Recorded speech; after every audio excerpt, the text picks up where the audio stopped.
আমি তো সবচেয়ে প্রথমে পুলিশ প্রশাসনকে অসংখ্য ধন্যবাদ জানাই যে 6 ঘন্টার মধ্যে এই ছেলেটাকে উদ্ধার করা, যে প্রশংসা করার শেষ নেই। এত দূরত্ব কাজ করবে পুলিশ প্রশাসন, সেটাকে আমি আন্তরিকভাবে আমার তরফ থেকে অভিনন্দন জানাচ্ছি পুলিশ প্রশাসনকে। এখন পরিবারের লোকেরা কীরকম কী অবস্থায় আছে? এখন মানসিক চাপে তো আছেই, যা পেয়ে গেছে উপরওয়ালা এটা আশীর্বাদ যেন ছেলেটাকে পেয়ে গেছে সুস্থ হিসাবে। তবে ছেলেটাকে একটু ফেলে দিয়েছিল, তাদের একটু চোট ফোট এসছে।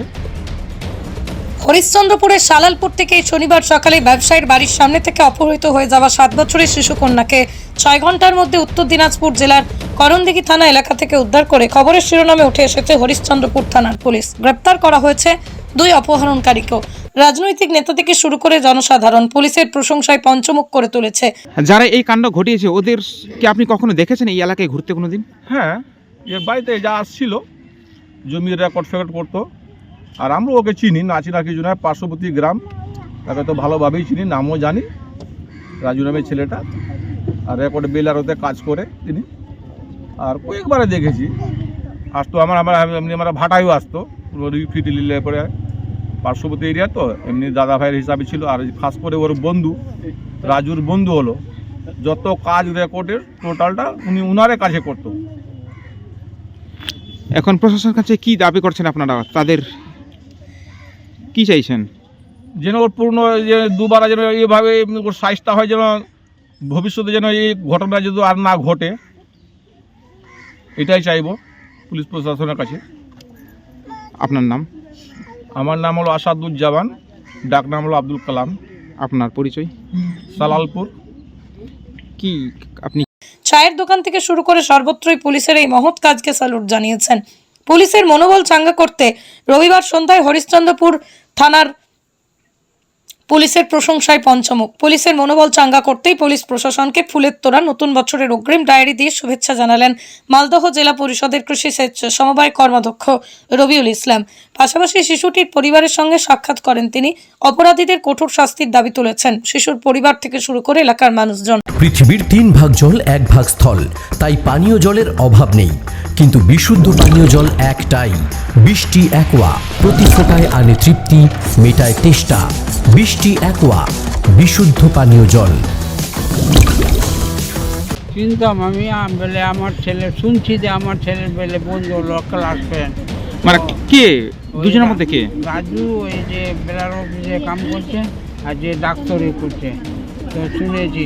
তো ও আমার ছেলে যে কাগজপত্র করে না বেলার অফিসে, তো ও আমার বাড়িতে নিয়ে যায়। আমরা যাই না বেলার অফিসে, ওকে ডেকেলি এখানে দিদি বেলার অফিসে এই ইসের তেলের, আর ও পটা করে এনে দেয়।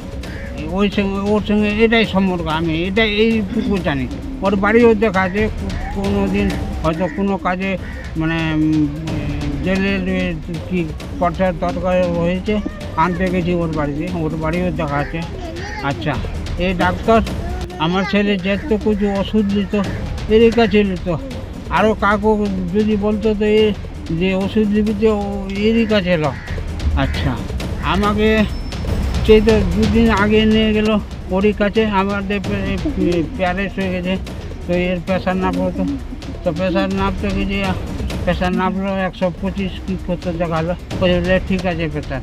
আর ওই ডাক্তার বললো যে আচ্ছা কাকু, যে তুমি চিন্তা করো না, তুমি নিশ্চিন্তই বাড়িতে থাকবা, তুমি দরকার হলে আমাকে ফোনটা করে দেবা, না রাজুর কাছে আমার নম্বর আছে, ফোন করে দেবা, আর আমি চলে যাব, তোমার প্রেশার নামবে আসবো।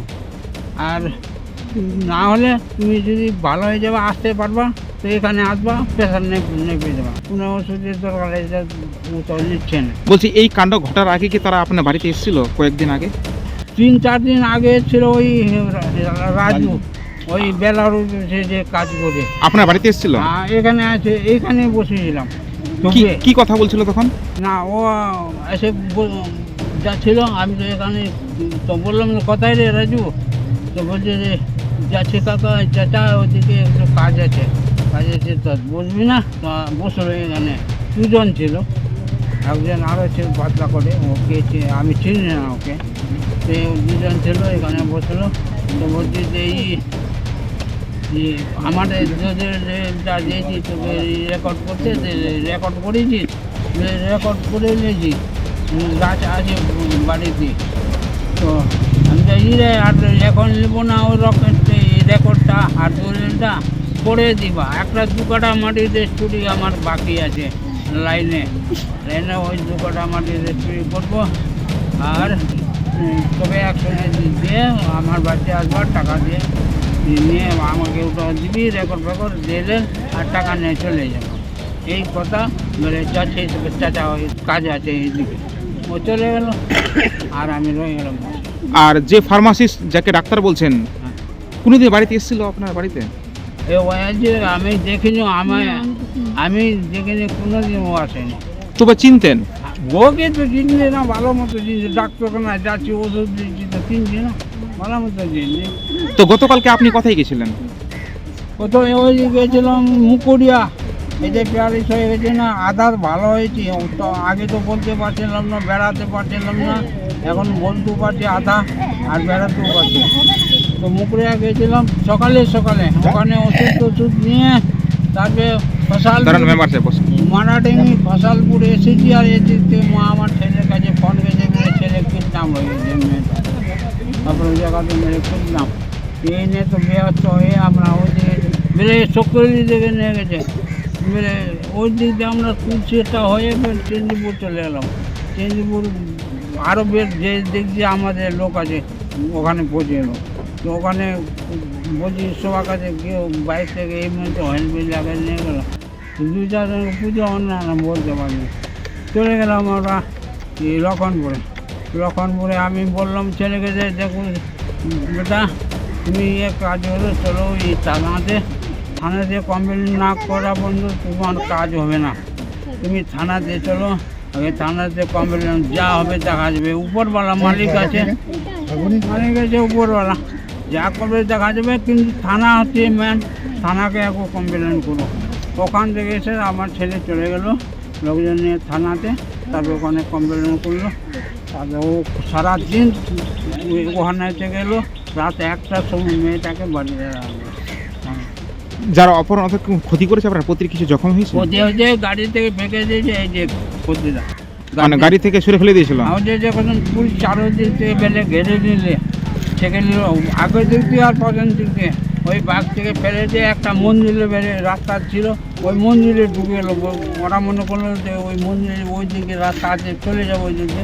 তো ফার্স্ট ওই মন্দিরে ঢুকলো, ওই তালা মারা ছিল ওই গেটে, আর মেন গেটে দিয়ে ঢুকলো, আর বেরোতে পারলাম না। তখন পুলিশ দিলে বলছি এই ঘটনার মূলে কি আরো কেউ থাকতে পারে, কিছু অনুমান করতে পারছেন? না, আমি তো কারো বড় অবিশ্বাস করি না। কারণ অবিশ্বাস করি না। মানুষ আমিও মানুষ, আপনিও মানুষ, কেন অবিশ্বাস করব? আপনার মনে কি আছে আমি কি করে বলবো? যখন আপনি শুনলেন যে আপনাদের পরিচিতির মধ্যে অপরাধ করেছে, তখন বিশ্বাস হচ্ছিল আপনার? আমার তো কোনো মধ্যে বিশ্বাস নাই। তারপরে আমার ছেলে বললো ফোন করে যে বেলে এরকম ব্যাপার ওটাই আছে। তখন আমি রাতে জানলাম যে সঠিক কথা, না তো আমি আগে বিশ্বাস করবো কী করে?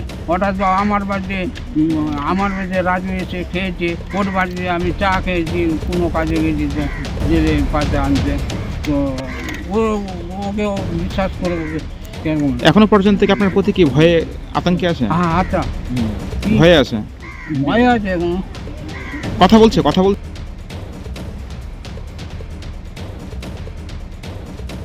গতকাল আমরাও এই সালালপুরের মেয়েটিকে অপহরণ করে নেওয়ার পর আমরাও পার্শ্ববর্তী গ্রাম হিসাবে আমরা বেশ চিন্তিত ছিলাম, উদ্বিগ্ন ছিলাম।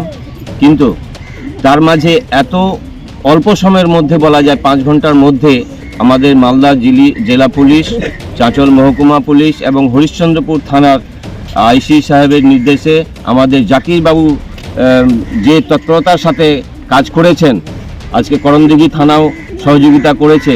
আমরা সত্যি প্রশংসা কিভাবে জানাবো আমাদের জেলা পুলিশকে, তার ভাষা আমরা আজকে পাচ্ছি না।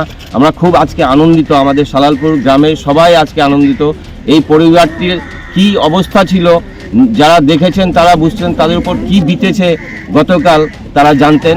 গতকাল রাত্রে আমাদের পুলিশ প্রশাসনের মাধ্যমে উদ্ধার হওয়া মেয়েটিকে তাদের পরিবারকে তুলে দেন, তাতে আমরা খুব খুশি। যারা এই ধরনের কাণ্ড ঘটিয়েছে প্রশাসনে কি দাবি করবেন, কতটুকু শাস্তির আশা করছেন? দেখুন, প্রশাসন আমাদের ভালো কাজ করেছে নো ডাউটলি, কিন্তু যদি আমাদের ঘরের মধ্যেই যদি বিভীষণ থাকে বলা যায়, তো এই ধরনের দুষ্কৃতীকে চেনা খুব মুশকিল হয়ে যায়। আজকে ধরা পড়লো এই ধরনের দুষ্কৃতী বলে আমরা জানতে পারলাম যে খুব কাছের লোক, যাদের সাথে বাড়িতে উঠা বসা ছিল, খাওয়া দাওয়া ছিল, বিভিন্ন কাজে আদান প্রদান হতো দুই ব্যক্তির সাথেই, তারা এমন কাজ করবে তারা কেউ এখনও ভেবে উঠতে পারছেন না, এবং আমরাও ভেবে উঠতে পারছি না। আমরাও তাকে লোকাল হিসাবে আমরা জানি, আমরা ভাবতে পারছি না তারা কেন এই সামান্য হয়তো অর্থ লোভে এই কাজটা করেছেন। কিন্তু পুলিশ এর কাছে আমরা দাবি রাখবো যাতে উপযুক্ত বিচার পায় এই পরিবারটি, সেদিকে লক্ষ্য করে কাজ করে, এবং আমাদেরকেও সচেতন হতে হবে, যাতে খুব বেশি আমাদের কে সচেতন হওয়ার দরকার আছে, যাতে অন্য ব্যক্তিকে বাড়িতে মেলামেশা করা মানে দেওয়া যাবে না, এবং গ্রামের আশেপাশে যদি একটা ব্যক্তি 2-3 দিন শুনলাম যে ঘোরাফেরা করছিল, তারা সেগুলো থেকেও সচেতন থাকতে হবে। সমস্ত দায় পুলিশের দিলে হবে না, পুলিশ ভালো কাজ করেছে নো ডাউটলি। আপনার নাম? বিনোদ গুপ্ত, তুলসিয়াটা। Manusha builders MMB distributor, Nadia জেলার সব থেকে বড় বিল্ডার্স মা মনুষা বিল্ডার্স, রড ও সিমেন্টের পাইকারি ও খুচরো বিক্রেতা। আমাদের ঠিকানা পদ্মবিলা ঠাকুরবাড়ি, চাকদা, নদিয়া। নদিয়ার সব থেকে বড় English medium school JRS public school প্রায় 35 বিঘা জমির ওপর গড়ে উঠেছে বিশাল ক্যাম্পাস। নার্সারি থেকে শুরু করে উচ্চ মাধ্যমিক, ITI college, law college, BEd college, ভর্তি চলছে। JRS public. আপনি কোথায় ইনভেস্ট করবেন, কেন করবেন বুঝতে পারছেন না তো? সঠিক গাইডলাইন পেতে আজই আসুন নদিয়ার চাকদাতে নিবেদিতা প্রাইভেট লিমিটেডে। Nivedita private limited, marketing and distribution service. Balcony বা সিঁড়ির রেলিং, মডিউলার কিচেন বা ড্রয়িং রুম, এক কথায় আপনার স্বপ্নের বাড়িকে করে তুলুন আরো সুন্দর। Chakdah ply centre, gorgeous look বা কোয়ালিটি সবে 3 number 1 Chakdah ply centre. Chakdah ply centre, KBM, Chakdah, Nadia. হোমওয়ার্কটা করেছো? হ্যাঁ স্যার। এ বাবা, ভুল করেছো কেন? চোখে কেমন ঝাপসা দেখছি, লিখতে আর পড়তে খুব সমস্যা হচ্ছে। চাকদার মডার্ন অপটিক্স থেকে ভালো চোখের ডাক্তার দেখিয়ে নাও। প্রতিদিন প্রকৃত চোখের ডাক্তার ও দৃষ্টি বিশেষজ্ঞ মডার্ন অপটিক্স, চাকদহে। চাকদা অ্যালুমিনিয়াম সেন্টার, প্লাই, কাঁচ, laminates, kitchen fittings, door lock, window ও অ্যালুমিনিয়ামের খুচরো ও পাইকারি বিক্রেতা। চাকদা অ্যালুমিনিয়াম সেন্টার, পূর্ব লালপুর 50 নম্বর রেলগেটের পাশে, চাকদা, নদিয়া।